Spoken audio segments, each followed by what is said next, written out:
혈당을 빠르게 낮추고 정상으로 유지하고 싶으신가요? 1형, 2형 또는 다른 형태의 당뇨병을 앓고 계시더라도 복잡하지 않습니다. 하지만 이해합니다. 이 영상을 클릭하셨다면 지금 힘들어하고 계실 수도 있겠네요. 아침에 일어났을 때 이미 혈당이 높을 수도 있고 식사 후에 혈당이 너무 많이 오를 수도 있습니다. 하루 종일 혈당이 높았다 낮아지는 롤러코스터를 탈 수도 있습니다. 하지만 걱정하지 마세요. 이 세 가지 문제는 모두 해결할 수 있습니다. 이 영상에서 각 문제 해결을 위한 10가지 간단한 팁, 총 30가지 혈당 관리 팁을 소개합니다. 한 단계씩 진행하며 아침 혈당 낮추기에 집중하세요. 팁이 본인에게 맞는지 의료 전문가와 상담하세요. 매일 아침 이런 공복 혈당 수치로 일어나면 정말 좋겠죠. 아침에 혈당이 높아 절망한 경험이 있다면 여러분만 그런 게 아닙니다. 저도 여러분과 똑같은 상황이었지만 최근에 무언가가 바뀌었습니다. 그 변화 덕분에 절망감이 희망으로 바뀌었죠. 저는 아침 혈당을 정상으로 영구적으로 낮추는 방법과 혈당을 올리지 않는 맛있는 아침 식사를 찾은 것 같습니다. 정말 맛있어요. 지난 6개월 동안 저는 매일 아침 공복 혈당의 비밀을 풀기 위해 제 인생의 모든 날을 바쳤습니다. 저는 모든 일, 음식, 일상과 약 복용을 어떻게 최적화할지 세심히 신경 썼습니다. 저는 단순히 아침 혈당을 낮추기 위해 제 몸을 스스로 조절할 방법을 찾으려고 했을 뿐인데 이게 제 인생을 완전히 바꿔놓았습니다. 아침 혈당을 개선하려면 꼭 고려해야 할 혈당 관리 비법 10가지를 생각해냈습니다. 10번부터 시작하겠습니다. 저도 이 방법에 놀랐습니다. 저는 아침 혈당이 전날 밤 먹은 것에 크게 영향을 받는다는 걸 알았습니다.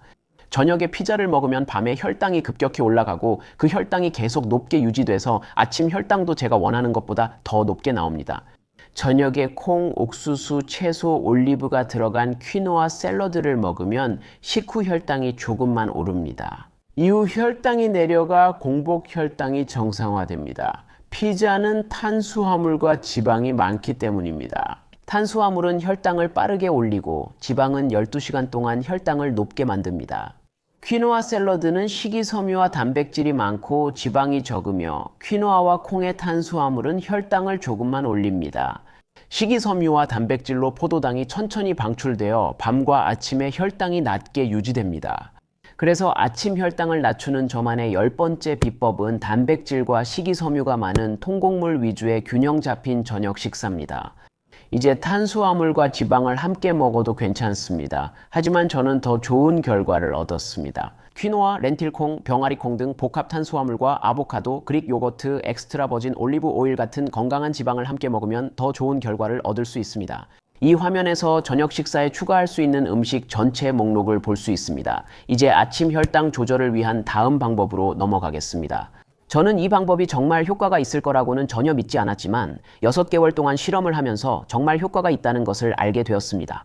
이것도 저녁 식사와 관련이 있지만 이번에는 저녁에 무엇을 먹느냐가 아니라 언제 먹느냐에 관한 것입니다. 제가 저녁을 오후 8시 이후에 먹었을 때 밤새 그리고 아침에 제 혈당이 약간 높게 유지되었습니다. 하지만 저녁을 오후 7시 이전에 먹었을 때는 제 혈당이 정상인 수준에 더 가깝게 유지되었습니다.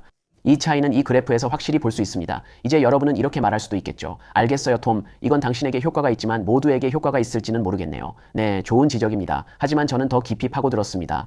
저는 연구자들이 한 그룹은 오후 6시, 다른 그룹은 오후 9시에 저녁을 먹은 환자들의 혈당 수치를 비교한 연구를 찾았습니다.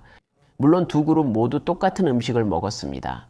그리고 결과는 더 일찍 저녁을 먹은 그룹이 아침 혈당이 더 낮았을 뿐만 아니라 다음날 하루 종일 혈당 수치도 더 낮았다는 것이었습니다. 그래서 저의 9번째 팁은 정말 간단합니다. 저녁을 일찍, 이상적으로는 오후 7시 이전에 드세요. 하지만 이 방법에서 우리가 주의해야 할 유일한 점은 늦은 밤 간식입니다. 저녁 식사 시간은 중요하지 않습니다. 만약 TV를 보며 감자칩 한 봉지를 먹는다면 문제가 될 수 있습니다. 늦게 간식이 필요하다면 건강한 음식을 고르세요. 올리브나 견과류처럼 자연 그대로의 음식이나 후무스와 함께 먹는 채소 스틱 같은 것들이 훨씬 더 좋은 선택입니다. 그렇게 하면 아침 혈당을 더 쉽게 정상으로 낮출 수 있습니다. 하지만 추가 팁을 말하기 전에 정상 혈당이 무엇인지 먼저 알아봅시다. 당뇨병이 없는 사람의 정상 공복 혈당 수치는 데시리터당 70에서 99mg입니다. 공복 혈당 수치가 데시리터당 100에서 125mg 사이라면 일반적으로 당뇨 전 단계임을 의미하고 공복 혈당 수치가 데시리터당 126mg 이상이면 보통 당뇨병임을 의미합니다. 하지만 당뇨병 진단 후에도 대부분 정상 혈당을 유지할 수 있습니다. 이 6개월 실험 동안 해낸 일입니다. 다음으로 저를 도운 건 규칙적인 운동이었습니다. 잠깐만요, 나가지 마세요. 이 얘기 많이 들어보셨겠지만 설명을 좀 드릴게요. 운동은 마치 마법의 알약처럼 인슐린 감수성을 높여주고 결국 아침 혈당을 낮춰줍니다. 이걸 한번 보세요. 6개월 실험 동안 저는 운동을 한 날 밤과 다음날 아침에 혈당 수치를 비교했습니다. 이 수치들은 파란색으로 표시되어 있고 운동을 하지 않은 날 밤과 아침의 혈당과도 비교했습니다. 이 수치는 빨간색입니다. 운동 다음날 평균 공복 혈당은 95, 운동하지 않은 날은 115였습니다. 신체 활동이 혈당 수치에 좋은 영향을 준다는 걸 확실히 알았습니다. 운동과 통곡물 식단은 약물처럼 즉각적인 효과가 없어서 종종 과소평가됩니다. 제가 지난 6개월간 한 신체 활동은 근력, 유연성, 존2 유산소 운동의 조합입니다.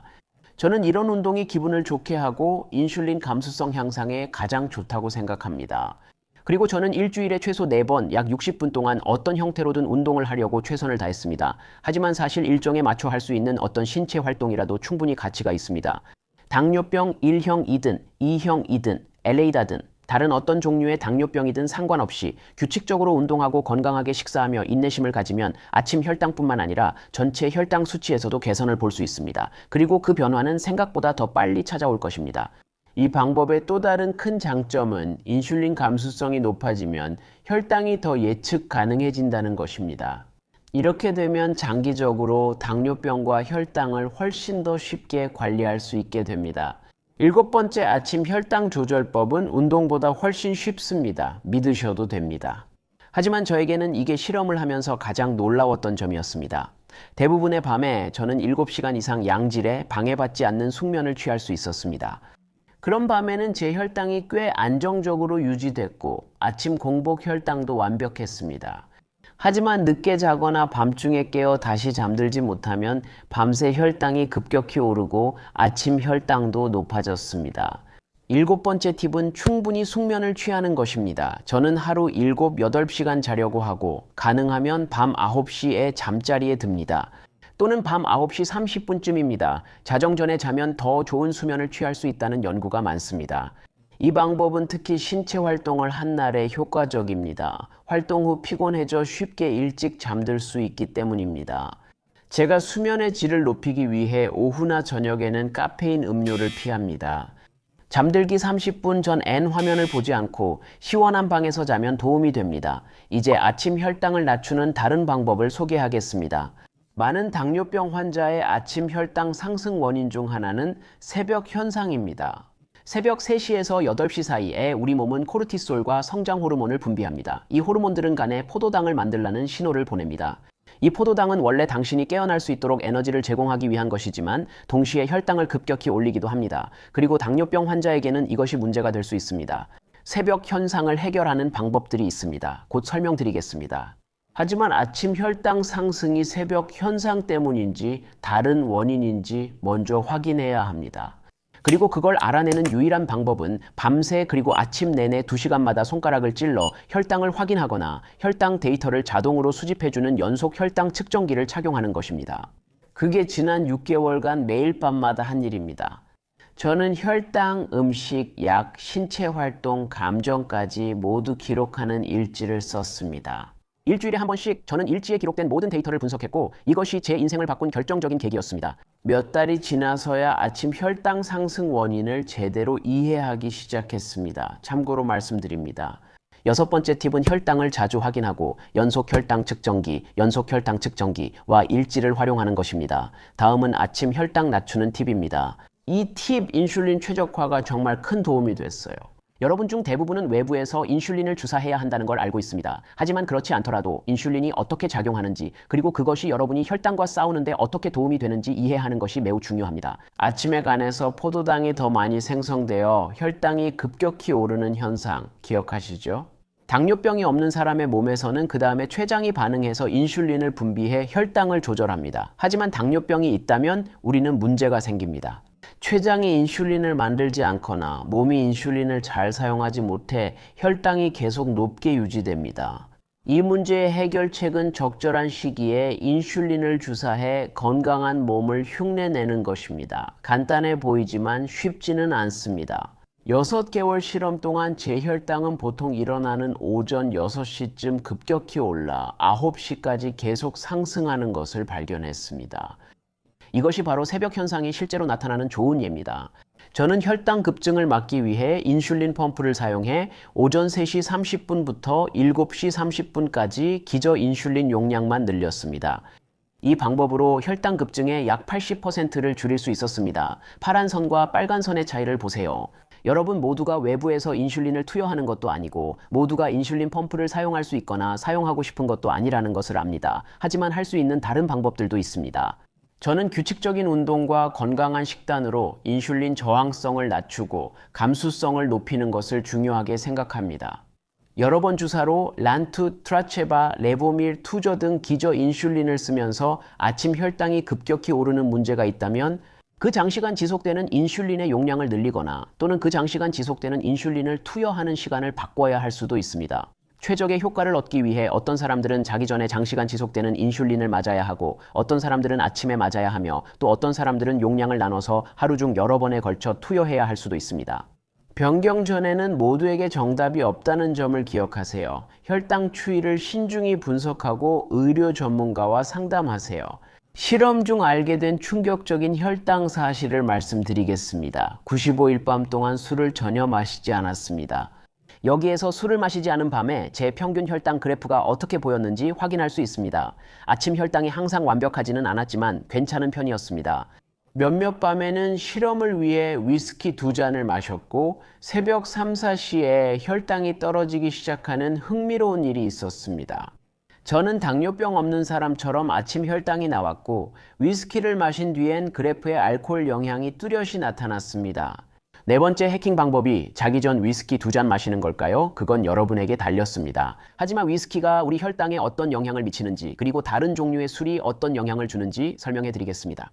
그리고 우리는 간에 대해 다시 이야기해야 합니다. 왜냐하면 이 영상에서 앞서 언급했듯이 간은 이른 아침 시간에 포도당을 방출하고 이 포도당이 우리의 혈당을 급격히 올리기 때문입니다.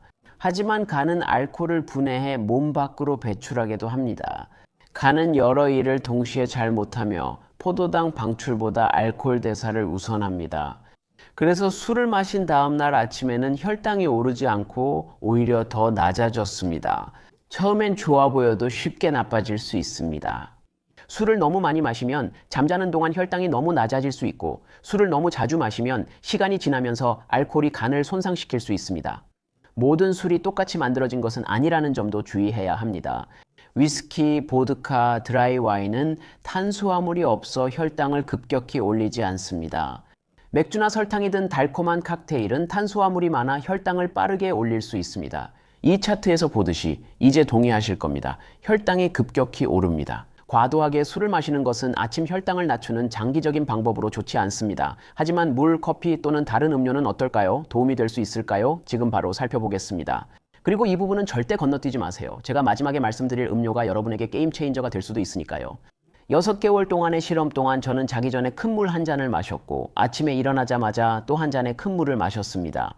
이틀에 한 번씩 했고 물을 마신 날 평균 혈당 그래프가 여기 있습니다. 보시다시피 저의 평균 공복 혈당은 107이었고 아침 식사 후 2시간 뒤에 평균 혈당은 140이었습니다.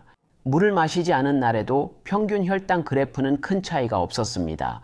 평균 공복 혈당은 105로 약간 좋아졌고 아침 식사 2시간 후 혈당은 143으로 조금 나빠졌습니다. 저는 추가로 물을 마셔도 큰 변화가 없었지만 충분히 마시지 않으면 제2형 당뇨병 위험이 높아질 수 있다는 연구도 있습니다. 그러니까 그 점을 주의하세요. 연속 혈당 측정기를 사용할 때는 항상 수분을 충분히 섭취하는 것도 중요합니다. 왜냐하면 수분 부족은 연속 혈당 측정기 측정값의 정확도에 부정적인 영향을 줄 수 있기 때문입니다. 탈수 시 측정값이 부정확할 수 있습니다. 제 혈당에 가장 큰 영향을 주는 음료는 커피입니다. 예전엔 아침마다 커피를 마셨지만 지금은 그렇지 않습니다.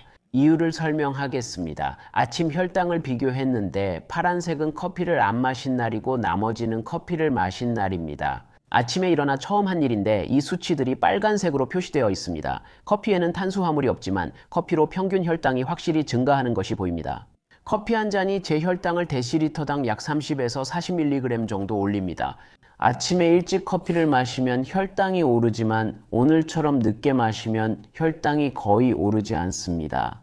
세 번째 팁은 아침에 일어나자마자 커피를 마시지 않는 것입니다. 이 방법이 반드시 공복 혈당을 낮추는 데 도움이 되지는 않겠지만 일어난 후에 혈당이 급격히 오르는 것을 피하는 데는 도움이 될 것입니다. 그리고 또 하나의 음료 팁이 있습니다. 이 음료는 많은 연구에서 공복 혈당을 낮추는 것으로 입증되었습니다. 애플 사이다 비니거에 대한 내용입니다. 미국 당뇨병 협회가 두 당뇨병 환자 그룹을 비교했습니다. 한 그룹은 자기 전 애플 사이다 비니거 2스푼을, 다른 그룹은 섭취하지 않았습니다. 식초를 섭취한 그룹은 아침 혈당 수치가 4, 6% 감소하는 효과를 보였습니다. 그리고 확실히 새벽 현상 다운 에펙트를 극복하는 데 도움이 되었습니다. 이 결과를 보고 저는 즉시 제 실험에 애플 사이다 비니거, 애플 사이더 비네거를 넣기로 했습니다. 그 결과는 다음과 같습니다.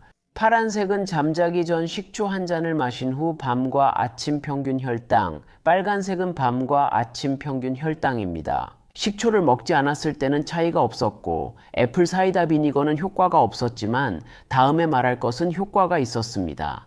또한 다음 방법은 당뇨병이 아니지만 아침에 혈당이 급격히 오르는 분들에게 큰 도움이 될 수 있습니다. 기억나시죠? 이 영상에서 제가 아침 6시부터 혈당이 9시까지 계속 오른다고 했잖아요. 또한 인슐린을 늘리면 혈당 상승의 약 80을 없앨 수 있었다고 말씀드렸죠. 저는 단순히 아침 일찍 인슐린 저항성이 더 높아져서 그 시간대에 보통 더 많은 인슐린이 필요합니다. 그리고 제 경험상 대부분의 당뇨병 환자들도 똑같은 문제를 겪고 있습니다. 하지만 6개월 실험을 하며 인슐린만 늘린다고 해결되지 않는다는 걸 알게 됐습니다.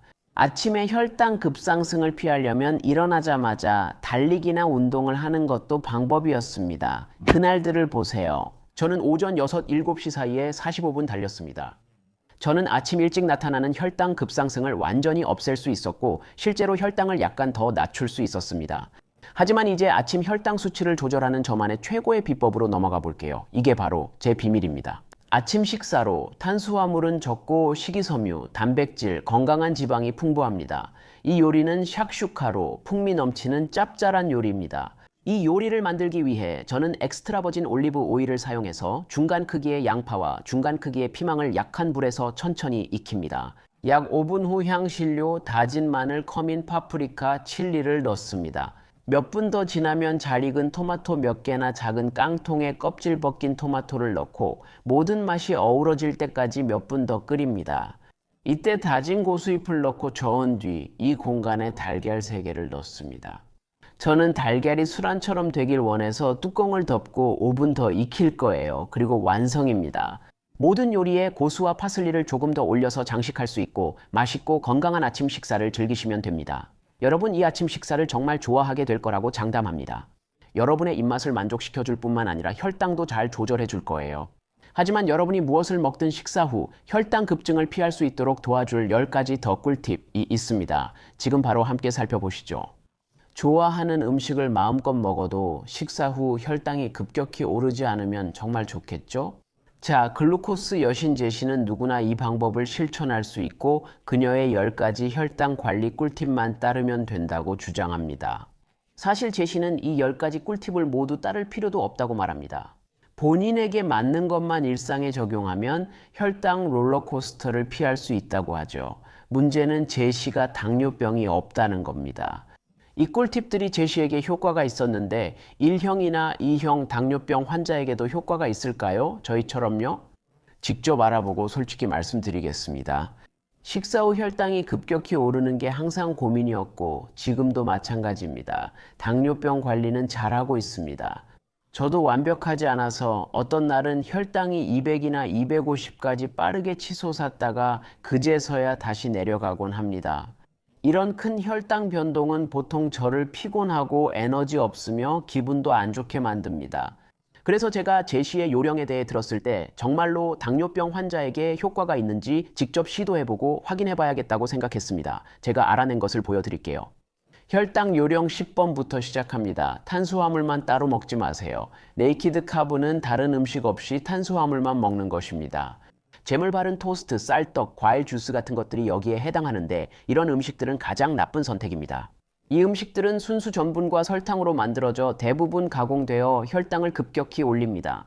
저는 재물 바른 토스트 한 조각만 먹어도 혈당이 100에서 250까지 올라갑니다. 100은 건강한 혈당 수치인데 250까지 치솟는 거죠.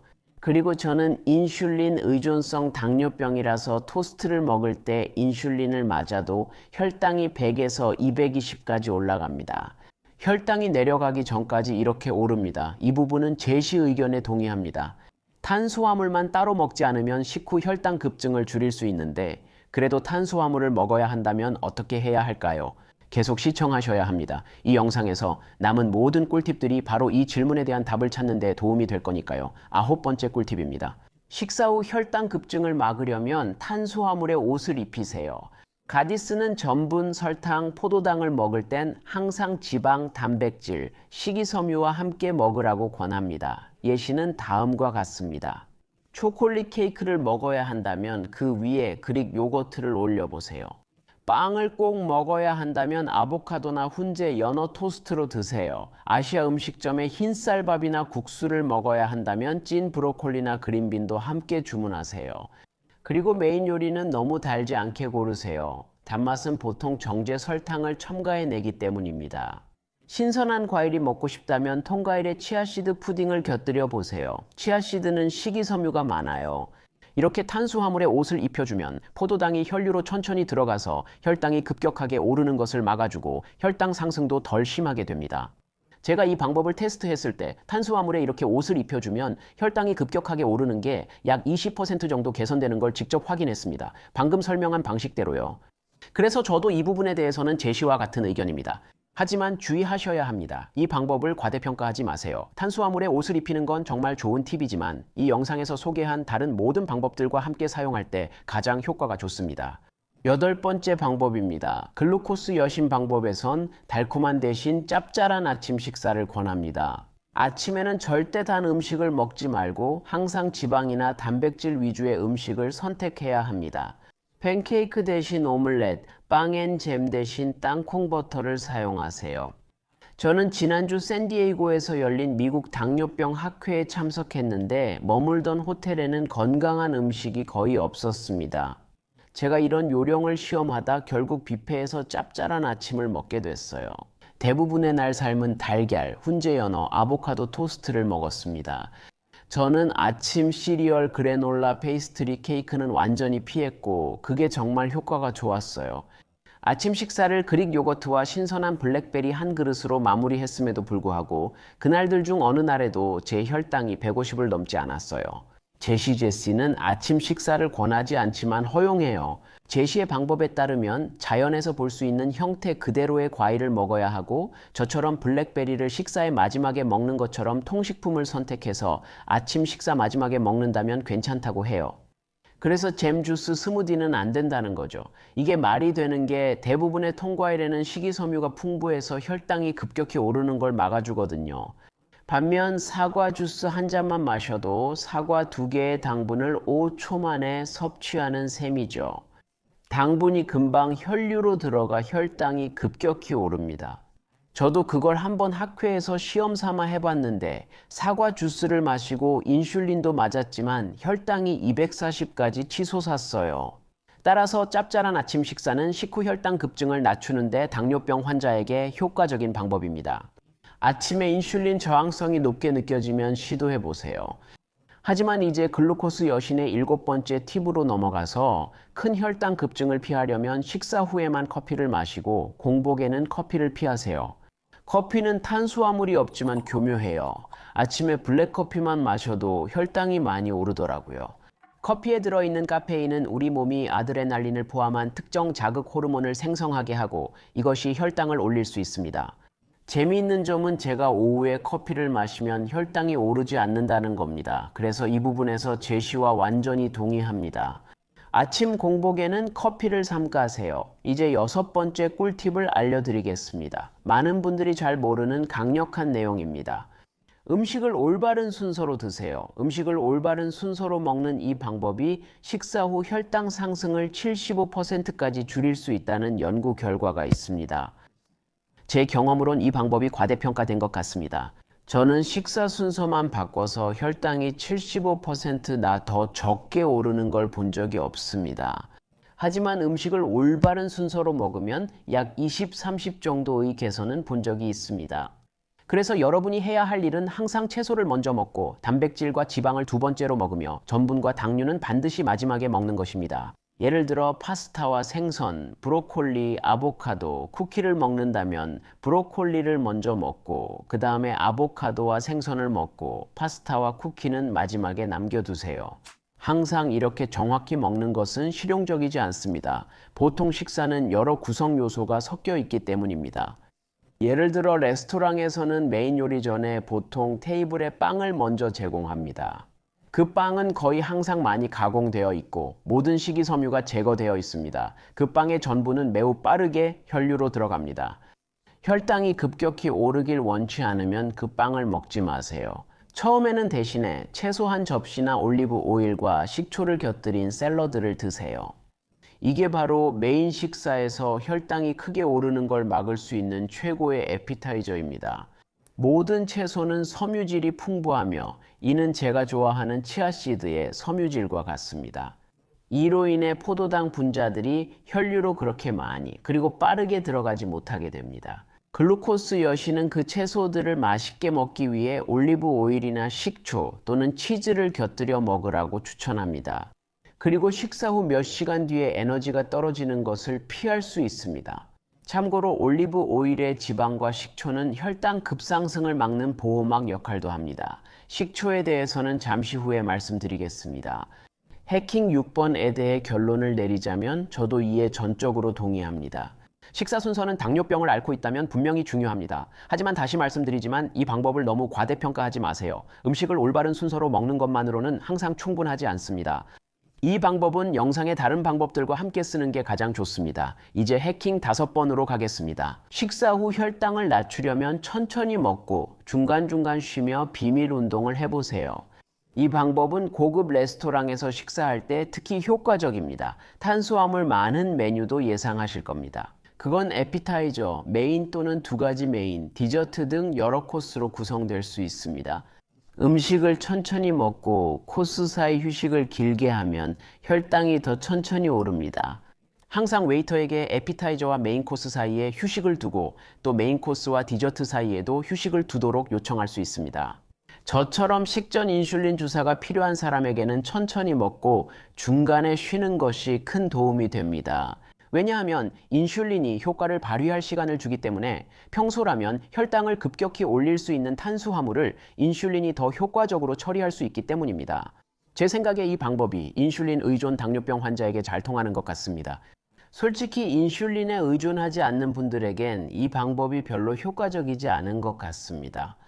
이 운동은 비밀 운동과 달리 앉아서 책상 아래에서 할 수 있으며 제시가 최근 인터뷰에서 언급했습니다.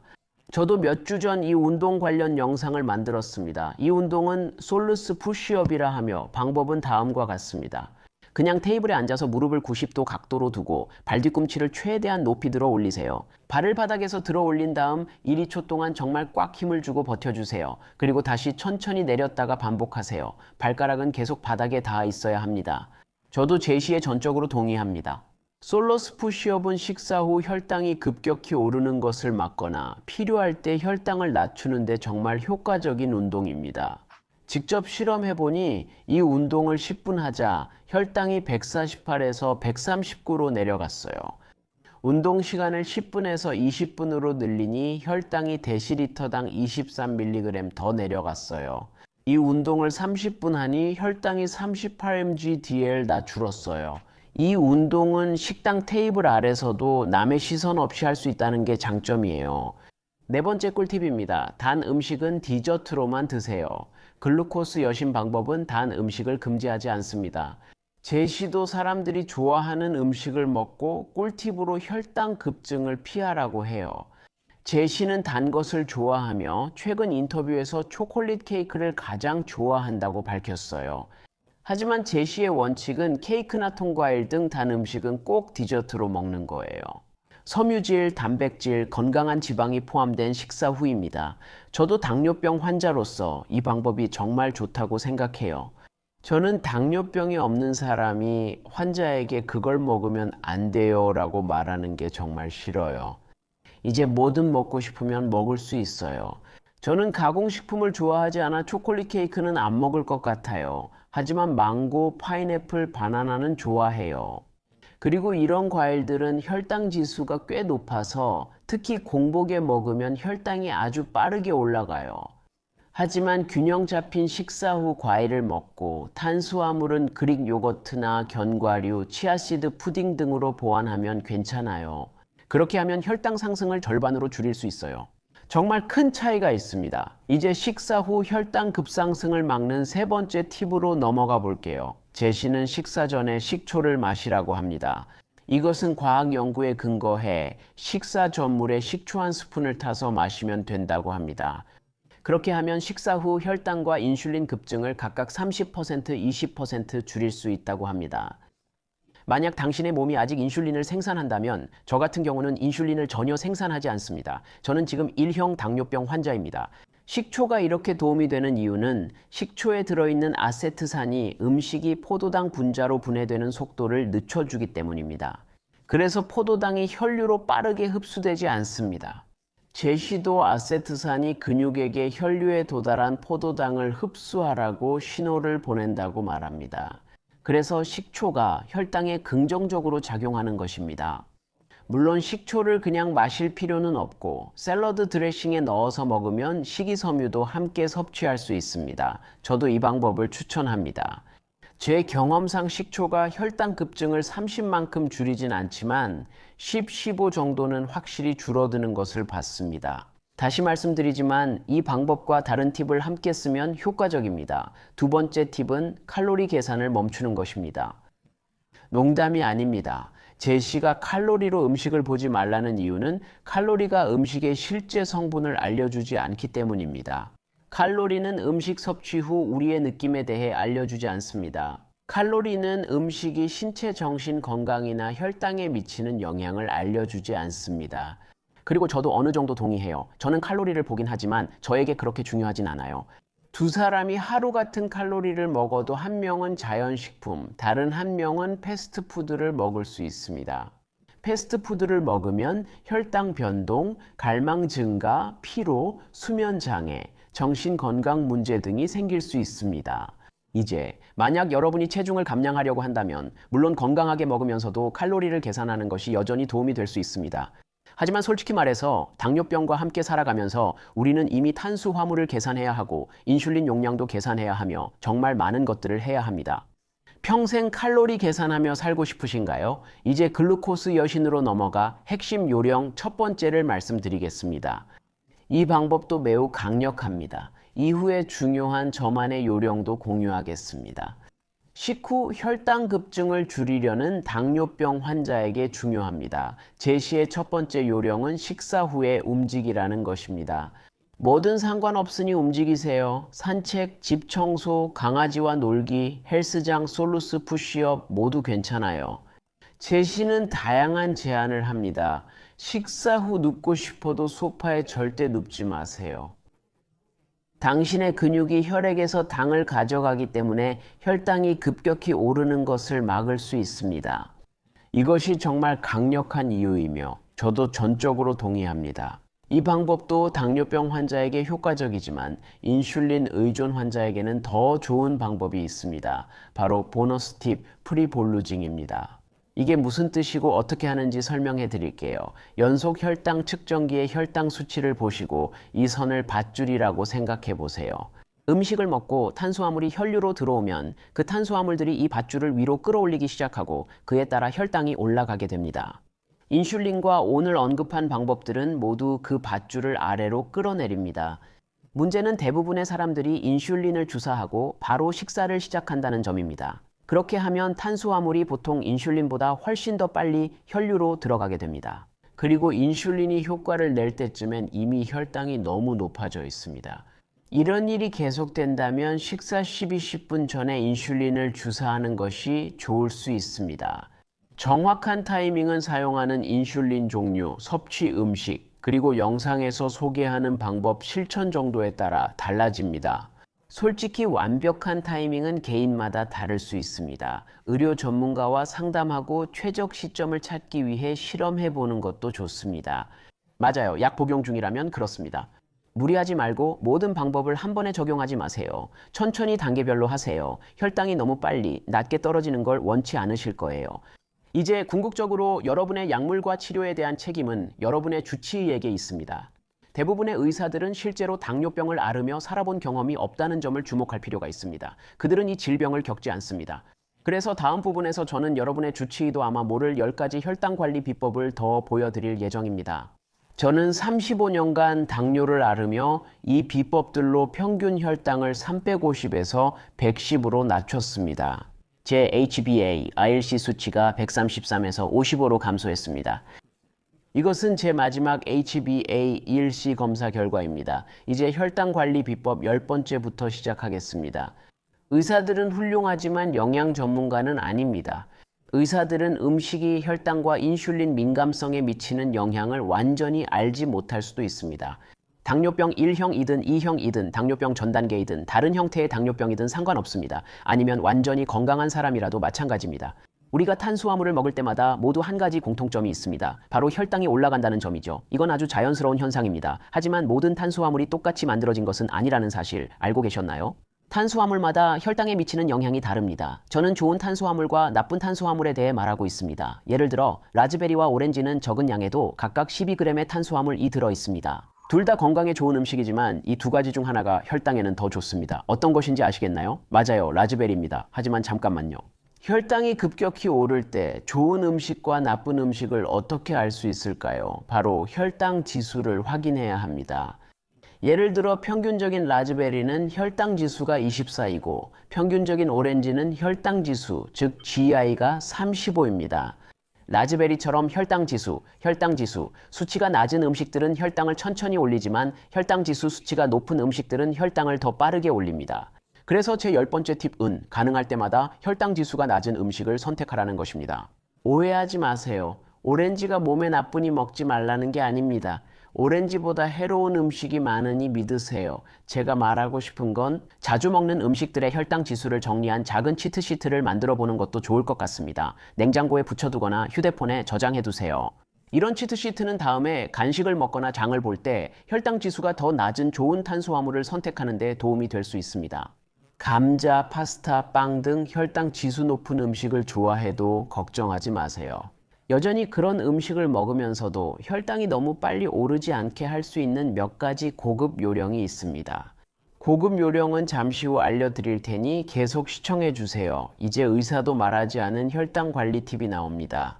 이 방법 역시 식사 후에 혈당이 급격히 오르는 것을 막는 데 도움이 되지만 그뿐만 아니라 인슐린 저항성에도 대항하는 데 도움이 됩니다. 이 요령을 꾸준히 실천하면 몸이 인슐린에 더 민감해지고 효과적으로 사용할 수 있습니다. 그래서 결국 하루가 끝날 때쯤에는 인슐린이 덜 필요하게 되고 이 방법은 이제 정말 모든 사람에게 효과가 있습니다. 여러분이 먹는 음식은 인슐린 민감도에 큰 영향을 미치며 다시 말하지만 인슐린 민감도에 있어서는 좋은 음식과 나쁜 음식이 있습니다. 즉석 시리얼과 통곡물 스틸컷 오트, 신선한 과일로 만든 집 오트밀을 비교해 보세요. 몇 년간 매일 아침 이 두 가지 중 하나를 먹으면 즉석 시리얼은 인슐린 저항성을 높이고 집에서 만든 오트밀은 인슐린 민감도를 높일 것입니다. 9번째 팁은 통곡물이나 채소 가공 음식을 선택하라는 것입니다. 쉽게 실천하는 방법은 자연에서 볼 수 있는 형태 그대로 매장에서 구할 수 있는 음식을 사는 것입니다. 그리고 포장된 식품의 경우 식품 라벨에 있는 성분 목록을 꼭 읽어보세요. 성분이 많고 낯선 화학물질이 포함된 음식은 초과공식품일 가능성이 높아 저는 피합니다. 또 혈당 관리 비법이 하나 더 있습니다. 여러분의 의사는 아마 탄수화물을 어떻게 계산하는지, 그리고 올바르게 계산하는 방법을 잘 모를 겁니다. 물론 여러분의 의사가 그 부분을 언급했을 수도 있죠. 탄수화물이 여러분에게 어떤 영향을 주는지 지켜보라고 하거나 하루에 몇 그램의 탄수화물을 먹어야 하는지 말해줄 수는 있지만 실제로 탄수화물을 올바르게 계산하는 방법을 가르쳐 준 적이 있나요? 아마 그렇지 않을 겁니다. 그게 참 안타까운 일인데요. 왜냐하면 자신이 정확히 얼마나 많은 탄수화물을 먹는지 아는 것이 혈당 관리에 훨씬 도움이 되기 때문입니다. 특히 인슐린에 의존하는 당뇨병 환자라면 더욱 그렇죠. 이제 제대로 하는 법을 알려드릴게요. 이건 제가 병아리콩 통조림에서 찾은 식품 라벨입니다. 이 병아리콩 한 회분엔 탄수화물 16g이 들어있습니다. 하지만 이것만으로 계산이 끝나진 않습니다. 이 병아리콩 한 회분엔 식이섬유가 5g 들어있습니다. 식이섬유는 소화되지 않는 탄수화물로 혈당에 영향을 주지 않습니다. 그래서 저는 이 5g의 식이섬유를 총 탄수화물에서 빼도록 하겠습니다. 이렇게 하면 1회당 순탄수화물은 11g으로 이 부분이 중요합니다. 식품 라벨의 1호의 제공량이 130g 약 반 컵으로 표시되어 있습니다. 그래서 다음으로 우리가 고려해야 할 것은 우리가 정말로 이 병아리콩을 반 컵만 먹을 건지 아니면 한 컵을 다 먹을 건지입니다. 만약 한 컵을 다 먹는다면 순탄수화물 11g을 2배로 해서 총 22g입니다. 보시다시피 탄수화물 계산은 그렇게 간단하지 않고 때로는 약간의 계산이 필요합니다. 자, 만약 여러분의 음식이 포장되어 있지 않고 식품 라벨이 없다면 어떻게 해야 할까요? 어떻게 해야 할까요? 제가 정말 좋아하는 도구는 마이피트니스팔 웹사이트입니다. 이 사이트엔 많은 음식 데이터베이스가 있어요. 아래에 링크를 남길게요. 오해하지 마세요. 그런 뜻은 아니에요. 혈당 관리가 저탄수화물 식단만으로 가능한 건 아닙니다. 많은 사람들이 저탄수화물 식단을 잘 활용하지만 이것만이 당뇨병 관리법은 아닙니다. 탄수화물을 많이 먹어도 혈당을 낮게 유지하는 요령이 있기 때문입니다. 이제 혈당 관리 요령 7번으로 넘어가겠습니다. 제 담당 의사도 이 방법에 대해서는 한 번도 말해준 적이 없었지만 이 방법이 혈당을 이상적인 범위로 유지하는데 정말 큰 도움이 됐습니다. 더 말씀드리자면 이 요령을 실천하려면 하루를 2개의 시간대로 나눠야 합니다. 하나는 음식을 먹는 시간대이고 다른 하나는 음식을 먹지 않는 시간대입니다. 금식은 12시간, 18시간, 24시간이 있으며 저는 최근 24시간 금식 중이고 저녁은 오후 6시에 먹습니다. 그리고 다음날 저녁 6시까지 아무것도 먹지 않습니다. 7번째 요령은 시간 제한 식사, 즉 간헐적 단식입니다. 저는 이걸 매일 하진 않고 여러분에게도 꼭 하라고 권하진 않습니다. 하지만 제가 이걸 하는 이유와 효과에 대해 3가지를 말씀드리겠습니다. 첫째, 금식이 인슐린 감수성을 높이는 데 도움이 된다는 걸 알게 됐습니다. 두 번째로 제가 음식을 안 먹을 때입니다. 혈당이 급격히 오르지 않아서 혈당을 이상적인 범위로 유지하는 것이 훨씬 더 수월해집니다. 훨씬 더 오랜 시간 동안요. 세 번째로 저는 인슐린 의존 1형 당뇨병 환자로 매일 기저 인슐린을 맞아야 합니다. 이론적으로 기저 인슐린 용량이 정확하다면 그 24시간 단식 동안 제 혈당은 거의 직선처럼 유지되어야 합니다. 만약 그 24시간 동안 혈당이 직선처럼 유지되지 않는다면 그건 제 기저 인슐린을 조금 조정해야 할 수도 있다는 것을 보여줍니다. 아직 간헐적 단식을 해보지 않으셨고 시도해보고 싶으시다면 시작하기 전에 꼭 스스로 조사해보고 의료 전문가와 상담하시기 바랍니다. 제가 한다고 너무 무리하지 마세요. 이제 의사 선생님이 말하지 않은 혈당 관리 비법을 알려드리겠습니다. 우리가 이미 말했던 탄수화물이 주로 주목받지만 식사에서 혈당에 큰 영향을 주는 또 다른 요소는 단백질입니다. 단백질은 고기, 콩류 등에서 얻을 수 있으며 근육 생성과 건강에 꼭 필요합니다. 그런데 단백질도 혈당을 올릴 수 있다는 점 알고 계셨나요? 정말 그렇습니다. 그래서 혈당 조절이 더 복잡해집니다. 이 그래픽처럼 단백질은 즉시가 아니라 몇 시간 후에 혈당을 올립니다. 하지만 그럼에도 불구하고 6번째 팁은 접시에 단백질을 추가하라는 것입니다. 왜냐하면 단백질은 포도당을 천천히 방출해주기 때문입니다. 단백질을 추가하면 가장 해로운 탄수화물 위주의 식사에서 발생하는 급격한 혈당 상승을 막을 수 있습니다. 단백질을 추가하면 식사가 더 균형 잡히고 혈당도 더 안정적으로 유지됩니다. 다시 병가리콩 식품 라벨을 보면 1호의 제공량에 단백질이 5g 들어있어 꽤 좋아 보입니다. 하지만 단백질도 좋은 것과 나쁜 것이 있어 조심해야 합니다. 저는 살코기 단백질을 선호해 콩, 렌틸콩, 닭가슴살, 달걀, 해산물, 생선에서 얻는 단백질을 좋아합니다. 이제 이런 모든 말을 했으니 단백질로 인해 혈당이 늦게 올라가는 현상에 주의해야 합니다. 특히 인슐린에 의존하는 당뇨병 환자라면 이 점을 반드시 고려해야 합니다. 이미 탄수화물과 단백질을 다뤘으니 이제 지방에 대해 간단히 말하겠습니다. 지방은 혈당에 거의 영향을 주지 않습니다. 이 부분을 건너뛰지 마세요. 지방은 혈당 조절에 중요합니다. 이 그래픽에서 보듯 지방은 포도당으로 바로 변환되지 않고 혈당도 급격히 올리지 않습니다. 지방은 천천히 안정적으로 에너지를 줍니다. 이 안정성은 혈당을 일정하게 유지하는 데 큰 역할을 합니다. 지방은 소화 과정에서 교통경찰과 같습니다. 여러분 접시에는 탄수화물, 단백질, 지방이 섞여 있습니다. 지방이 탄수화물아 잠깐만이라고 합니다. 너무 빨리 움직인다며 혈당 상승을 늦춥니다. 다섯 번째 혈당 관리 비법은 접시에 적당한 건강한 지방을 추가하면 혈당을 더 안정적으로 유지할 수 있다는 점입니다. 제가 주로 섭취하는 지방은 최소한으로 가공된 것들입니다. 아보카도, 견과류, 연어, 그릭 요거트 같은 것들이나 물론 엑스트라 버진 올리브 오일 같은 것들입니다. 저는 건강한 지방을 적당히 섭취하고 과다 섭취를 피하려고 합니다. 지방을 많이 먹으면 인슐린 감수성이 낮아진다는 것을 알았기 때문입니다. 그리고 탄수화물과 지방이 동시에 많은 음식을 먹을 때가 있는데 그 대표적인 예가 바로 피자입니다. 피자를 먹고 나면 혈당이 몇 시간 동안 오르고 잘 내려가지 않습니다. 이런 상황은 제2형 당뇨병이나 당뇨 전 단계인 사람에게도 거의 불가능합니다. 또한 인슐린에 의존하는 당뇨병 환자인 저에게도 매우 힘든 일입니다. 외부에서 인슐린을 주사할 수 있지만 타이밍을 맞추기가 어렵기 때문입니다. 저는 또한 많은 튀긴 음식에 들어있는 가공된 트랜스 지방을 피하려고 노력합니다. 그리고 포화지방이 많은 델리미트나 치즈도 너무 많이 먹지 않으려고 합니다. 또 다시 이런 음식이 인슐린 감수성에 나쁘게 작용하는 게 싫어요. 다음으로 여러분의 의사도 아마 모를 또 다른 혈당 관리 비법으로 넘어가 보겠습니다. 그리고 이제 식사의 또 다른 요소에 대해 이야기해야 합니다. 식이섬유는 지방과 마찬가지로 그 자체로는 혈당 수치에 거의 영향을 주지 않습니다. 하지만 전체적인 혈당 조절에 있어 매우 중요한 역할을 합니다. 그 이유는 식이섬유가 소화할 수 없는 탄수화물이기 때문만은 아닙니다. 식이섬유는 혈당을 급격히 올리지 않고 수용성 식이섬유가 많은 음식은 포만감을 줍니다. 게다가 이런 음식들은 또 다른 컵처럼 작용해서 소화기관 내의 이동 속도를 늦추고 다른 탄수화물로 인한 혈당 상승도 천천히 일어나게 만듭니다. 그래서 네 번째 팁은 식사에 식이섬유를 더 많이 추가하는 것입니다. 이제 우리가 아까 봤던 병아리콩 식품 라벨로 다시 돌아가 보면 기억나신다면 이 병아리콩이 이제 훨씬 더 좋아 보이기 시작하죠.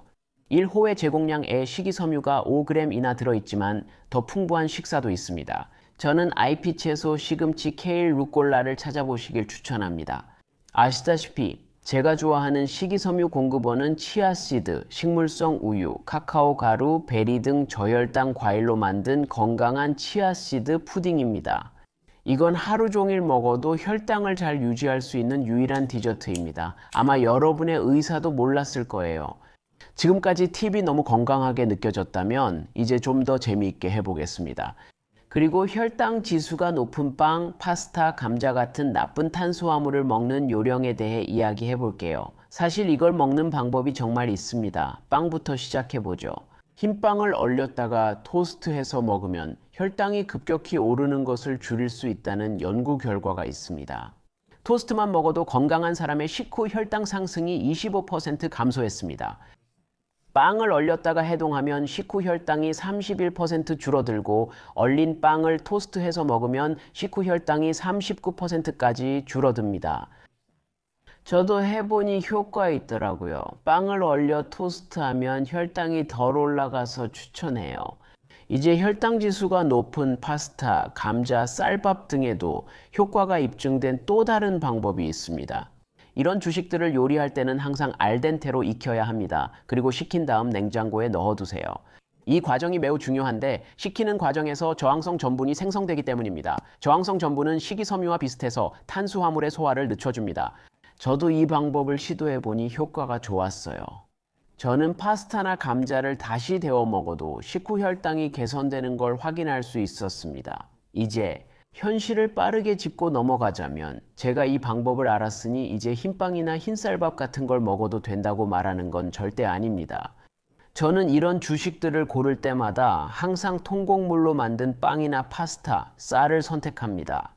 왜냐하면 이런 음식들이 식이섬유가 훨씬 더 많고 그 자체로 혈당에도 훨씬 더 좋다는 걸 알기 때문이죠.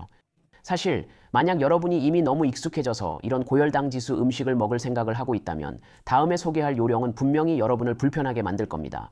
그리고 또 여러분의 의사가 운동을 규칙적으로 하라고 말했을 수도 있지만 실제로 어떤 운동을 해야 하고 왜 해야 하는지까지 설명해 줬나요? 운동을 시작하면 근육이 빠르게 에너지를 소모하고 더 많은 에너지를 필요로 하기 때문에 판도가 바뀝니다. 그리고 다음으로 몸은 혈액에서 포도당을 끌어와 혈당을 낮춥니다. 혈당을 가장 빨리 낮추려면 근육을 더 많이 써야 합니다. 달리기, 수영, 걷기 등은 매우 효과적이며 어떤 약도 전신 운동만큼 혈당을 빨리 낮추지는 못한다고 확신합니다. 운동이 강력한 이유 중 하나는 인슐린 감수성을 높여 장기적으로 인슐린을 더 효율적으로 쓰게 해주기 때문입니다. 그 인슐린이 췌장에서 생성된 것이든 외부에서 주사한 것이든 상관없습니다. 하지만 저에게 맞지 않는 건 강도가 높은 운동, 예를 들어 빠른 질주나 무거운 중량 들기입니다. 이런 운동을 할 때마다 제 몸은 아드레날린 같은 스트레스 호르몬을 분비하기 시작하고 이 호르몬들은 간에서 포도당을 방출하게 해서 혈당이 올라가기 시작합니다. 그리고 아마 대부분의 분들이 원하는 결과는 아닐 테니 그런 운동은 조심하셔야 합니다. 또 운동할 때 제가 정말 조심해야 하는 또 다른 점은 혈당이 너무 낮아지지 않도록 하는 것입니다. 이 현상은 운동 시 미리 맞은 인슐린이 남아있을 때 발생할 수 있습니다. 왜냐하면 근육을 수축할 때 이미 제 몸에 있는 인슐린이 혈류로 훨씬 더 빨리 들어가게 되고 그로 인해 저혈당이 올 수 있기 때문입니다. 그래서 저는 식전 인슐린을 맞은 후 몇 시간 동안은 운동을 하지 않으려고 합니다. 그리고 운동을 시작하기 최소 1시간 전에는 인슐린 펌프에서 기저 인슐린 주입도 중단합니다. 그리고 인슐린에 의존하는 당뇨병 환자라면 운동할 때마다 포도당 정제를 가지고 다니는 것이 항상 좋은 생각입니다. 저에게는 필수입니다. 다음으로 의사도 모를 혈당 관리 요령을 말씀드리겠습니다. 이 방법은 간헐적 단식과는 반대처럼 들릴 수 있고 어느 정도 맞습니다. 여러분 각자가 다르기에 다양한 선택지를 드립니다. 어떤 방법을 선택할지는 여러분의 몫입니다. 방법을 시도하지 않아도 괜찮습니다. 혈당 관리 두 번째 요령은 소량씩 식사하는 것입니다. 오해하지 마세요. 제가 이렇게 말하는 건 여러분이 체중을 줄여야 한다고 생각해서가 전혀 아닙니다. 제가 말씀드리고 싶은 건 식사량이 많아질수록 탄수화물량 계산이나 추정 시 흔한 실수입니다. 인슐린에 의존하는 당뇨병 환자는 인슐린 용량이 탄수화물 섭취량에 직접적으로 달려 있습니다. 많은 양의 식사를 하고 탄수화물 계산에서 큰 실수를 하게 되면 혈당도 크게 올라갈 수 있습니다. 물론 양을 줄이면 문제 해결에 도움이 될 수 있습니다. 제 의사 선생님이 한 번도 언급하지 않았던 또 다른 혈당 관리 비법이 있는데 이건 정말 게임 체인저입니다. 특히 혈당 그래프가 롤러코스터처럼 오르락내리락 하거나 완전히 감을 못 잡고 있을 때 더욱 그렇죠. 보시다시피 식사마다 탄수화물 계산과 인슐린 용량 산출은 매우 복잡합니다. 정확히 맞추지 못해도 탓하지 않습니다. 저도 항상 정확하진 않지만 올바른 방법이 있습니다. 또한 다양한 음식이 혈당에 미치는 영향을 배우려면 한두 가지 음식으로만 식사하는 것이 좋은 기회입니다. 예를 들어 사과를 들어보겠습니다. 당뇨병이 없는 사람이 사과를 먹으면 혈당 그래프는 아마도 이렇게 1시간 정도 올라갔다가 다시 내려가는 모습을 보일 것입니다.